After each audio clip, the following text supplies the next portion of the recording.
Heart of the Word. Reflections by Father Joseph Mary, SCTJM, on the daily readings from the Holy Mass.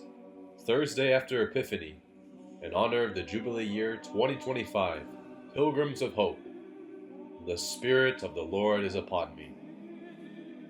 God bless you, dear family. Today in the Heart of the Word, Jesus goes to Nazareth, his hometown, and enters the synagogue on the Sabbath, which was his custom. He stands up to read and is handed the scroll of the book of the prophet Isaiah. He unrolls the scroll and finds where it is written, "The Spirit of the Lord is upon me, because he has anointed me to bring glad tidings to the poor." Rolling up the scroll, he hands it back to the attendant and sits down. And the eyes of the whole synagogue look intently at him. He says to them, "Today, this scripture passage is fulfilled in your hearing." In this moment, Jesus reads the weekly Haftarah portion of the prophets. The scroll is handed to Jesus, and Jesus chooses the specific passage that he desires to read.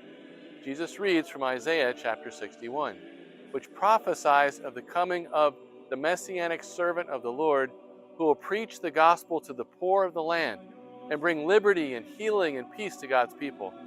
In this simple gesture, Jesus teaches us so much.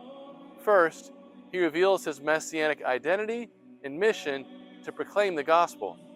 Second, he inaugurates his messianic mission in the home and school of the Word, reading on a Sabbath in the synagogue of his native home, showing that the scriptures point to him and that his whole life and ministry fulfill the scriptures.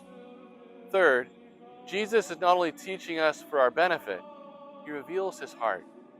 Jesus, the Word made flesh, loves the Scriptures. His whole ministry and teaching and prayer flow from the Scriptures, and on the cross, he dies praying the Scriptures. My brothers and sisters, entering the world of the Scriptures, we enter into the world of the heart of Christ. By his action today, Jesus is inviting us to be immersed in the Scriptures so that we may be more deeply immersed in him. Each time we open the sacred page, it is Jesus telling us, today, this passage is fulfilled in your hearing. Let us listen to these words of Mother Adela.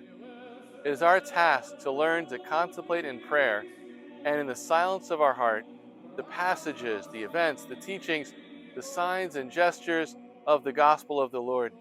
Only in this way will we be able to be authentic disciples of Christ. Only in this way will we be able to know deeply the mystery of redemption. All for the heart of Jesus, through the heart of Mary.